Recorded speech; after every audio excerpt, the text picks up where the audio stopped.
Good morning, everybody, and welcome to Casual Coffee with Ken. Sorry about the false start there just a moment ago. Just technical difficulties, and I was wrong yesterday, apparently. I have a cold. It wasn't just post-nasal drip from my ever-present allergies. So that's no fun. But, even when you're feeling sick, still, it's a good idea to fill your head with positive things just to help the recovery process go a little bit smoother. It's worth it. So, anyway, I hope everybody else is having a good Thursday. Can't believe it's Thursday. It's a good thing. Karina and I were supposed to have dinner with our friends this weekend, but they actually had to cancel because of, they had, had stuff come up at the last minute, and that worked out just fine just because we would have had to cancel because I'm sick again, and we were supposed to have dinner with them a couple weeks ago, and we had to cancel because we were feeling sick. And so, yeah. Good morning, Trisha. Thank you. I hope I feel better soon too. And I'm happy to be in your kitchen this morning, and the kitchen of anyone else who might be watching today, either on Facebook or YouTube. As always, if you're new here, feel free to comment and let me know where in the world you may be watching from. Always interested to know where my audience is. It's fun to meet new people this way over the internet. It's a good thing. So yeah, other than feeling not great today, doing okay. That's about the only thing. Just a second.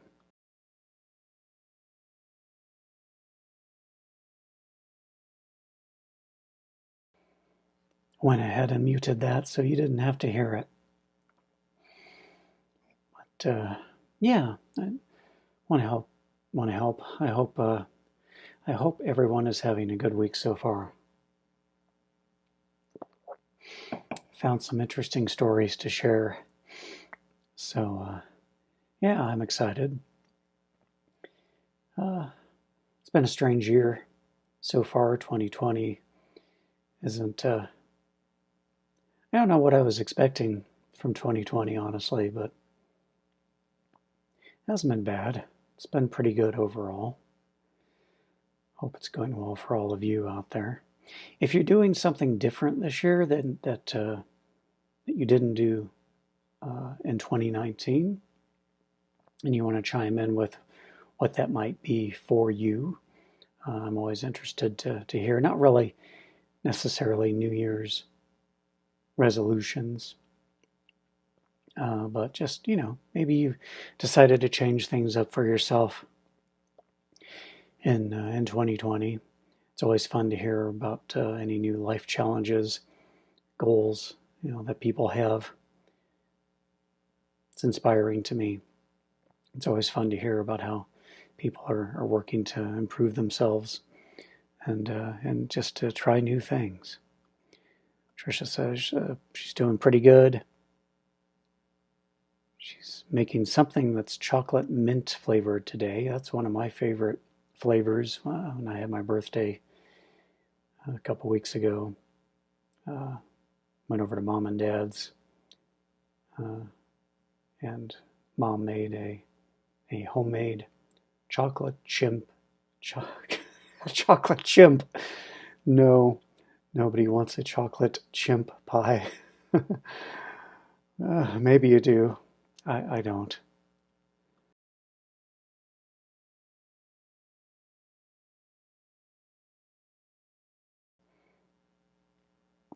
I do not want a chocolate chimp mint pie.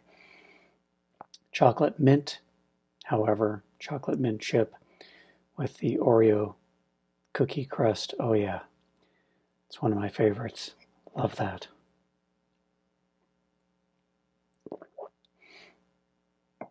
Oh, Trisha had a typing error. She says she planted a chocolate mint plant. That's cool. And I bet it does smell like peppermint patties. And that's great. I love York peppermint patties. Those are great. Love anything mint related. Today's tea of the day, by the way, today isn't tea. It's my favorite cold medicine, Alka-Seltzer Plus. It's awesome. Love that stuff. Do I need to rest? Oh yeah, definitely going to do that.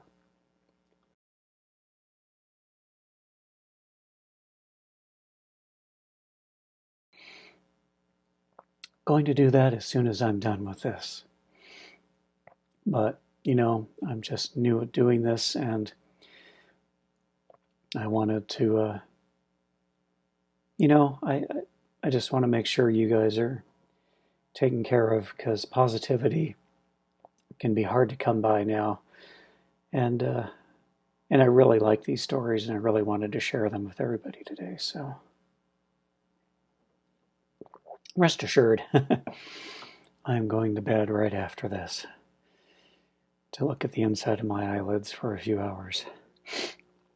So, without further ado, let's dive into the fun stories for today. So, food waste, big problem throughout the world.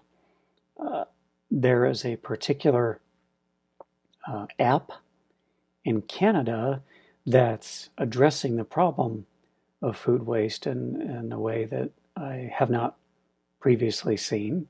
It's ingenious, it's awesome, and yeah, it's a model for how things could be done. So I give you Flash Food. Yeah, Flash Food is an app,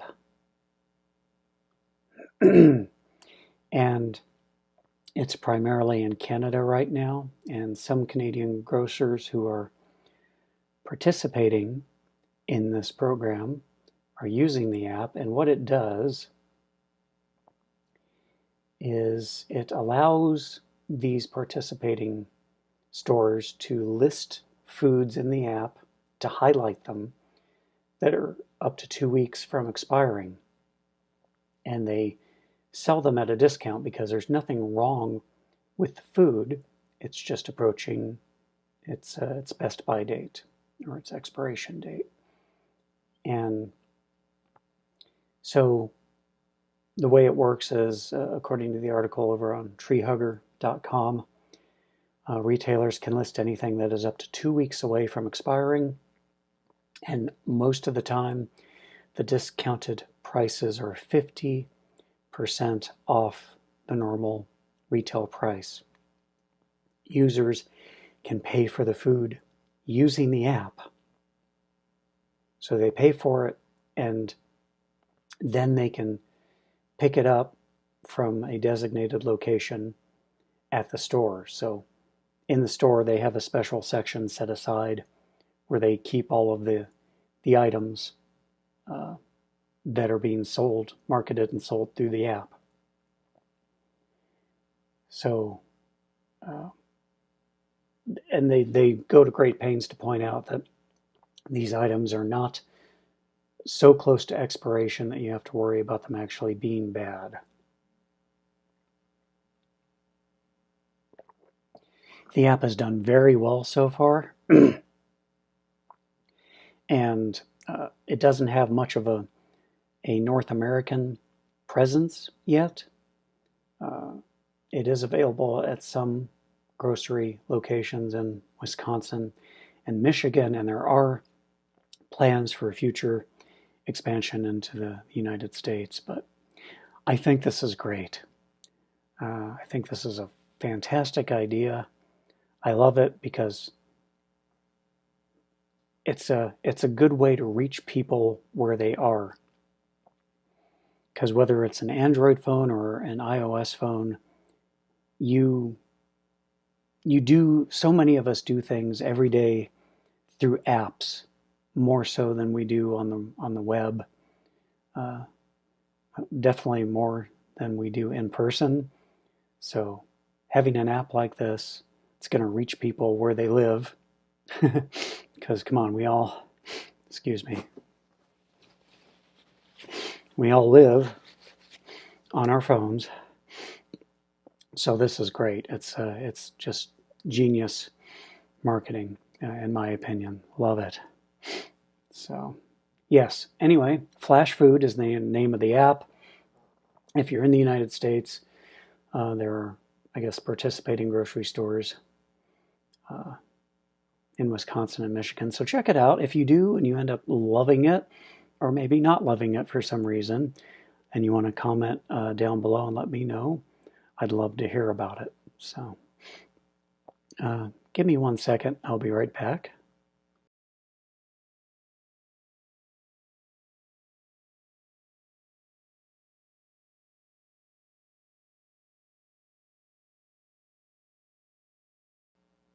Sorry about that. Nobody needed to see me use Kleenex. So the next fun story for today, that it's kind of on the technology side of things, which you know me, I have techno joy. So common problem since tires were invented is the fact that they like to go flat, and no matter how careful you are with your driving habits, and maybe how minimal your driving habits are, eventually you're going to have to replace them because the tread just wears down. Just happens. It's part of the life cycle of a normal tire. Goodyear has announced something a little different.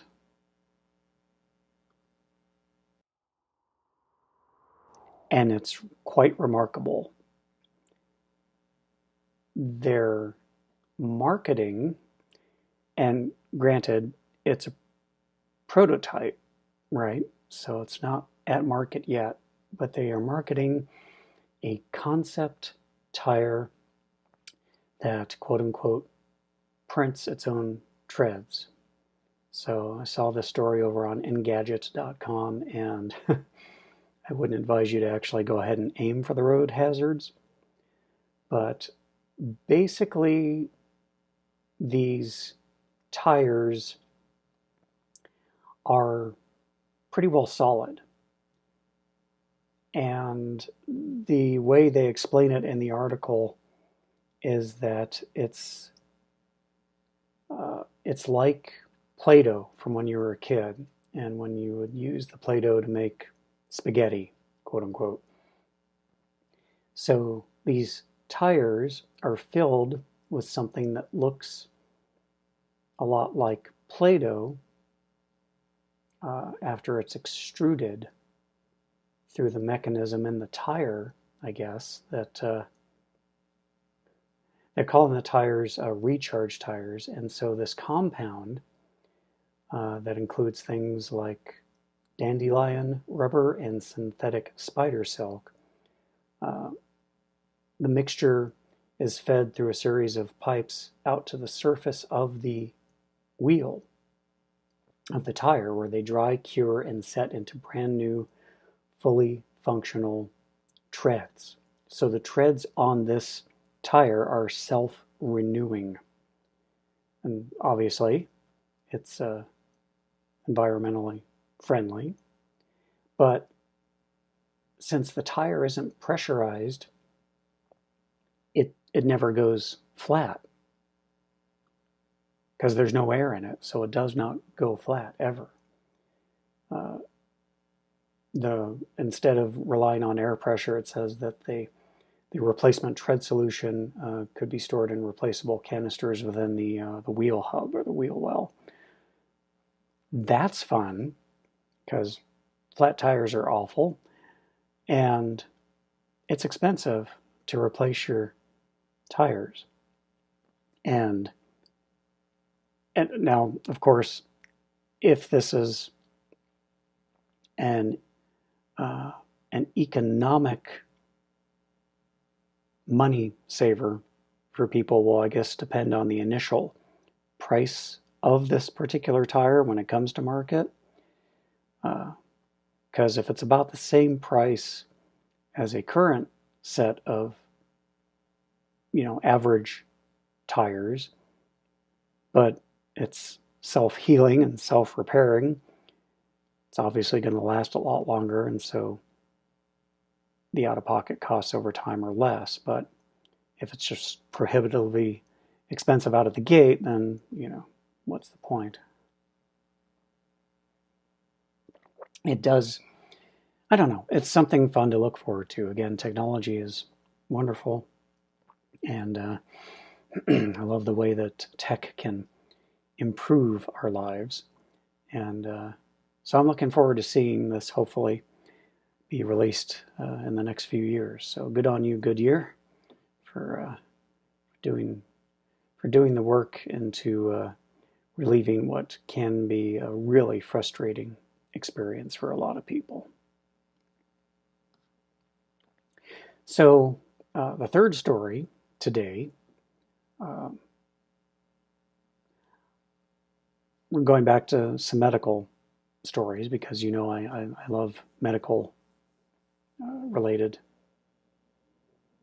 news articles, and this has to do a little bit with premature babies, but it has even more to do with the gigantic heart that this girl who was a premature baby, her gigantic heart that she has for families dealing with an intensely emotional and stressful situation.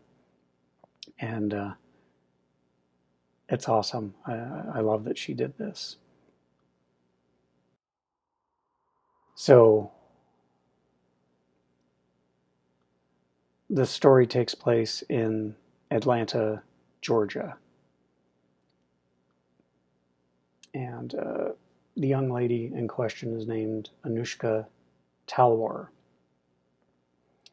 So as the article in the Atlanta Journal-Constitution mentions, she herself was premature, born at 27 weeks and weighing just a little over 2 pounds. And her dad always told her stories about how he would read to her at the hospital. And this is something that's been borne out by research, by studies, that since you can't hold a premature baby, they have to be, contained in, they have to be contained, not quarantined, that's not the right name for it, but they're kind of isolated in their incubators at the NICU, neonatal intensive care unit. And so she'd heard about this, obviously, from her dad, about how he would read to her. And she thought, well, obviously there are lots of premature babies and families who would want to read to their kids. So she wanted to make sure that 2 local area hospitals had enough books so that there was some choice, and that for parents as far as reading material went. So she went around her neighborhood asking for donations of books for the NICUs of both Children's Healthcare of Atlanta and Emory Johns Creek Hospital. And she was hoping that she could maybe collect around 100 books, but by the end of it, she collected over 450 books from around her neighborhood and at local businesses. And so what ended up happening was 300 of those books were hardback, and those are the ones that the two hospitals chose for their reading libraries at the NICU. And this was interesting because I'd never even thought about this before, but hardback books are much easier to keep clean. And when you're in a hospital, when you're in neonatal intensive care especially, you want to make sure that everything is as clean as possible. So hardback books fit that bill rather well. And the rest of the books that she had collected, the paperback ones, were, I believe they were used as basically free to take to families who wanted to take them home with them. So that was amazing. That was great. So because of her efforts, there are now 2 mini libraries at both of those hospitals' NICU units. And was this something that she had to do? Absolutely not. But obviously very personal for her. And instead of just kind of sitting there and thinking about it, and oh, that would be nice, she just did it. So, and obviously she's been recognized for it by her Girl Scout troop. I think she got the second highest honor that you can get in the Girl Scouts. So that's fantastic, and that's just what a good heart on her. Tricia says, brilliant. I love this. She is amazing. Yes, she is. She is amazing. Again, just a nice, uplifting story that, someone who just did a small thing, seemingly a small thing, to make the world a little better, and love it.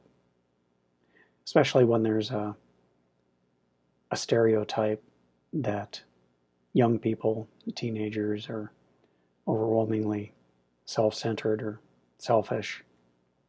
But that is a stereotype, and it's a rather broad brush to paint an entire group of people with. So, I love it. I love that she did this. Anyway, I will stop rambling on about that. The final story has just amazing cute factor. She just amazing cute factor. It's okay. It's puppies, which we all love, and pizza, which we all love. How can you not love this story? It's puppies and pizza. So what we're looking at today is a New York pizza shop, and they decided they wanted to partner with their SPCA to help drive adoptions of puppies. And the way they went about this was to post pictures of adoptable dogs on top of the pizza boxes, and to make the deal a little, even more sweet, they would offer a free $50 gift certificate to anyone who adopted a dog from the shelter. As this article at CNN states, the idea came from the owner of the pizza franchise, Mary Alloy. She was doing volunteer work at the Niagara SPCA, and she just had the inspiration that this is a way she could help to get more animals out of the shelter and into their their forever homes. So this is fantastic. The name of the pizza company is the Just Pizza and Wings Company. And they're located in Amherst. They're also trying to help raise money for the SPCA. If you go to their website, they may still have the fundraiser up. I'm not sure if they've taken it down at this point, but yeah, I mean, this is it's again, it's a little thing that someone did, and it has the potential to impact a lot of lives. Not only the lives, obviously, of the puppies, but anyone who's ever had a pet in their life knows the difference that makes.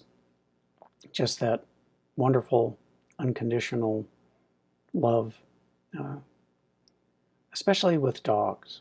I'm a cat person. I grew up raising dogs, so my family raised Dobermans when I was a kid, and the difference, obviously, really is the fact that dogs are much more demonstrative of their affection for you if you are their owner. Oh, so demonstrative. They're great. But yeah, it's just pets bring joy. So this small act of putting pictures of adoptable dogs on their pizza boxes to spread the word, and then to go even further and offer a $50 gift card as incentive. Why not? That's fantastic. It's great. They're using their reach, they're using the popularity of their business to just help bring more joy into everybody's lives who participate in this process. It's great. It's wonderful, and we need more things like this. It's important. It's important to have things that, as Marie Kondo would say, spark joy. And for a lot of us, it's pets. They're our kids. So, and Tricia says, oh yes, even when they are great big Labradane. There is a breed, a Labradane. Wow. I can only imagine how big that is. That's a dog you can ride to work. All right. Well, we made it. We made it through the show. Thank you again for spending time with me, for starting your day with me. I do this because it's important for me to spread positivity and to counteract the negative news cycle that we're all just being hit over the head with all the time. So I do this for my mental health, and if you enjoy it, then that makes me happy. If you do like this kind of thing, if you like the show, if you had fun watching it today, do me a favor. When the live broadcast ends, this video will stay up on both my Facebook page and YouTube channel. Share it. Share it with your friends. Let them know, look, here's this weird guy who just shares fun, positive, happy news stories, and it's a nice way to start off the day on the right note. So I'd appreciate it.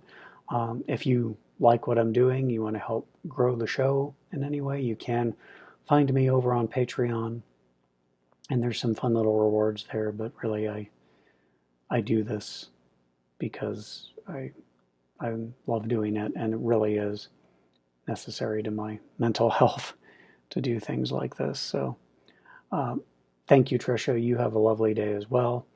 I'm going to crash out now, and I will see everybody back here tomorrow for the Friday show at 9 a.m. Pacific time. Until next time, I'm Ken McKim. You take care, and remember, be kind to each other. All right.